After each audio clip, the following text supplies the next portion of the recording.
burn the Players Association down to the ground.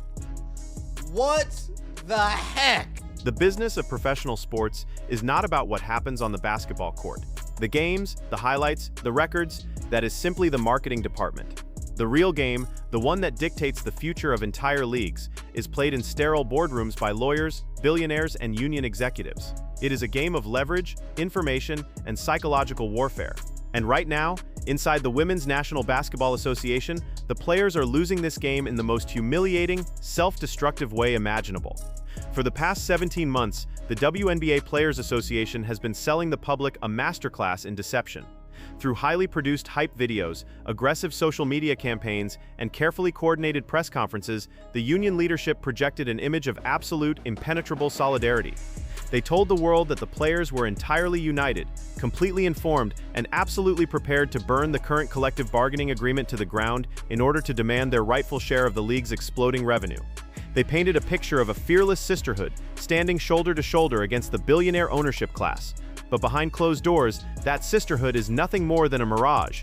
It is a fabricated illusion, designed to mask what can only be described as a catastrophic failure of leadership. The curtain has just been violently ripped back, and what is being exposed is not a unified labor movement, but a fractured, dysfunctional, and terrified group of athletes being actively sabotaged by the very people elected to protect them. The dam has broken. The whispers of internal division that we have been tracking for months have suddenly materialized into a full-blown, highly publicized mutiny. At the center of this absolute disaster is the Players Association Executive Director, Terry Carmichael Jackson, and a militant faction of union leadership that has essentially hijacked the negotiation process. They have operated in total secrecy, keeping the actual players completely in the dark, while publicly chest-pounding and leading the league dangerously close to a financial apocalypse. To the Players Association Executive Director, Terry Carmichael Jackson, saying, hey, Terry, baby, girl, we have no idea what's going on. The players are pissed. The players are aggravated. We're divided, even though we go out and say we're not divided publicly. Privately, we are extremely divided. We don't feel like we're represented at the table. We don't feel like you have our best interest at heart. Listen closely to the magnitude of what is happening here.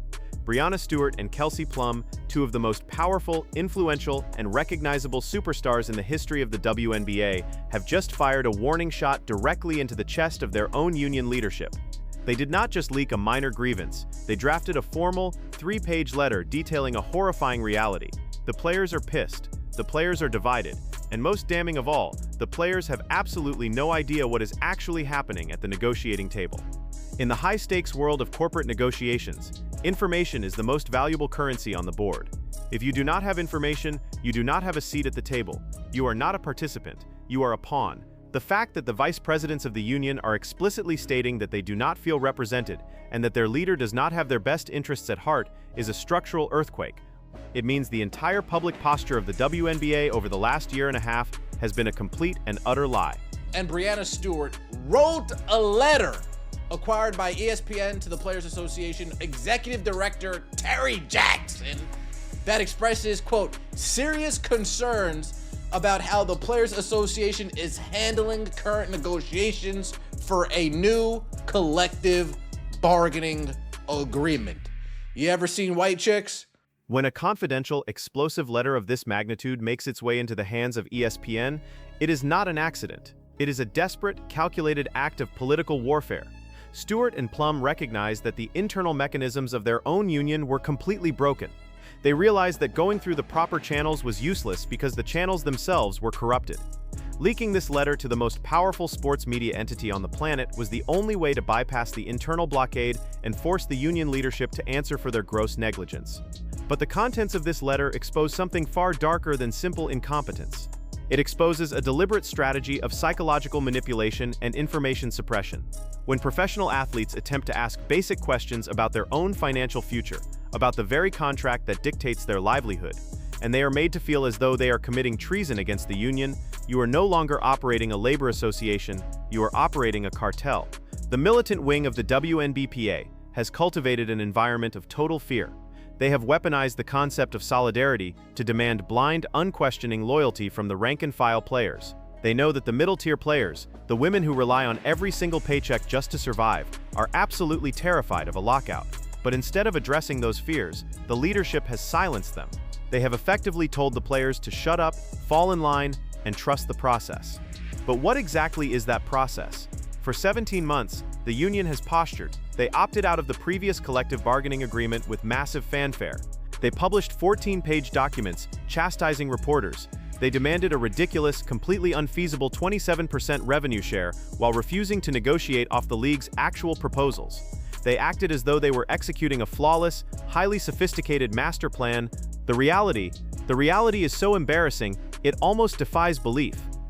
But Stewart and Plum say they have been, quote, privy to details of these negotiations for less than 2 months, having first seen a proposal in January, and that they've repeatedly asked for information from PA staff, but have yet to receive it. The first proposal they saw was in January. We've been doing this song and dance for 17 months. It's ramped up in the last 8 months, and the first proposal they saw was... For a year and a half, these players have been stepping up to microphones, looking into television cameras, and confidently declaring that the owners were not offering them a fair deal. They have been fueling a narrative of oppression and financial disrespect, and yet the first vice president of the union is now admitting on the record that they were completely blind. They had not even seen a single proposal until January. Let that sink in. 17 months of negotiations, 8 months of heavily ramped up talks, and the executive committee was not allowed to see the actual numbers until literally weeks before the absolute deadline. This is not just a breakdown in communication. This is a deliberate, malicious withholding of critical data. In any standard corporate environment, if a lead negotiator withheld term sheets from the board of directors for over a year while publicly steering the company toward a strike, they would not just be fired. They would be investigated for gross malpractice. But in the WNBA, this is standard operating procedure. The players have been sent out to the front lines to fight a war without being given any ammunition, any map, or any understanding of what they are actually fighting for. They were sent out to repeat talking points they did not even understand. Why would the union leadership operate this way? Why would Terry Carmichael Jackson and her inner circle actively keep the players in the dark? Because they know that if the rank-and-file players actually saw the numbers, the militant narrative would instantly collapse. If the middle-tier players saw a proposal that offered them a significant guaranteed pay raise right now, without the risk of a season-ending lockout, they would take it in a heartbeat. The leadership is withholding the data because the data destroys their leverage over their own union. Pieces of Unrivaled? What is this, a Mean Girls Club? Yeah, we know. A sorority? I know what it is. I get it. I figured it out. You guys are scared that if you actually speak up on the basketball court, you guys will be fouled and treated like Caitlin Clark, and you can't have that. You've been privileged. Now I understand. Speak the up. It's being a little wimps. This is the grim reality of the WNBA right now. It is a league being held hostage by a mean girls club that operates through intimidation, secrecy, and playground bullying tactics. If you step out of line, if you question the narrative, if you ask for a simple spreadsheet breaking down revenue and expenses, you are ostracized. You are labeled a traitor to the cause. But this bullying tactic only works in a vacuum. It only works when the players are isolated. What Stewart and Plum did was shatter that isolation. They formally requested basic, fundamental information. They asked for a comparative analysis of the losses players would face in a strike versus the gains achieved in a new deal. They asked for clear descriptions of rookie-scale salaries. They asked for an articulation of the executive committee's actual roles and responsibilities. The fact that the union leadership could not or would not provide this basic documentation proves that they are completely out of their depth. They do not know what they are doing. They are flying blind, driven entirely by ego, entitlement, and a total lack of business acumen. And when Stewart and Plum finally forced the issue, when they demanded a closed door, executive-only meeting within 24 hours to review the requested data, the ultimate act of sabotage occurred. Committee within 24 hours to discuss the requested information, which turned into the all-player meeting. Who is in the executive committee? Who's the rat in the executive committee saying, hey, they want a executive-only meeting? Let's get everybody in here. Let's drown out the noise. They got a mole in their crew. quote, There is a mole inside the executive committee. Someone inside that inner circle recognized that a private, data-driven meeting between the vice presidents would instantly expose the incompetence of the union leadership. So what did they do? They leaked the meeting. They immediately expanded it from a closed executive session into a massive, all-player call. This is a classic, desperate corporate defensive maneuver. When you cannot win on the facts, you change the environment. By flooding the room with every single player in the league, the leadership drowned out the specific, targeted demands of Stewart and Plum. They turned a forensic financial review into a chaotic town hall. They used the sheer volume of voices to shield themselves from accountability. This proves that there is an active, coordinated effort to sabotage any rational business discussion within the union. Someone in that leadership group is actively working to ensure the players remain uneducated, misinformed, and completely dependent on the militant narrative. But while the WNBPA is busy playing high school political games with each other, they are completely ignoring the apex predators sitting across the negotiating table. Adam Silver and Kathy Engelbert are not playing games. The NBA and the WNBA ownership groups are comprised of ruthless, highly successful billionaires who have built global empires. They have negotiated hundreds of massive labor deals. They understand leverage down to a molecular level. Do you really think these owners look at Terry Carmichael Jackson and this fractured, chaotic, uninformed union and feel fear? They do not feel fear, they smell blood in the water. They know they are sitting across the table from people who are entirely out of their depth. They know they are playing three-dimensional chess against an organization that cannot even figure out how to share a PDF document with its own vice presidents. The union leadership thought they could walk into the room, demand an astronomical revenue split, and simply refuse to negotiate until the owners caved. That is not a strategy. That is a temper tantrum. And billionaires do not negotiate with temper tantrums. They simply wait them out. The owners know that the players have absolutely zero leverage. The television rights deal is locked in. The arenas are booked. The draft is approaching. And most importantly, the players cannot afford to miss paychecks. If the union forces a strike, the owners will simply close the doors, lock the gyms, and wait until the players start defaulting on their mortgages. It is a brutal, cold-blooded reality of sports economics, and the WNBPA leadership has completely blinded their members to it. We are standing on the brink of an absolute disaster. The union is rotting from the inside out, consumed by secrecy, paranoia, and a total detachment from reality.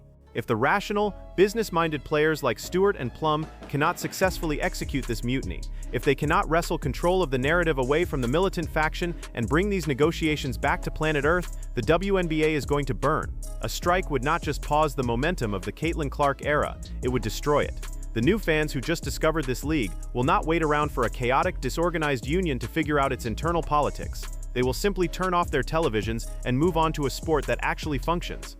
The union leadership is holding a match to the greatest financial opportunity the women's game has ever seen, all to protect their own fragile egos.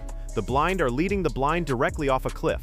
The only question now is whether the players will finally wake up and take the wheel, or if they will quietly follow their leadership into the abyss.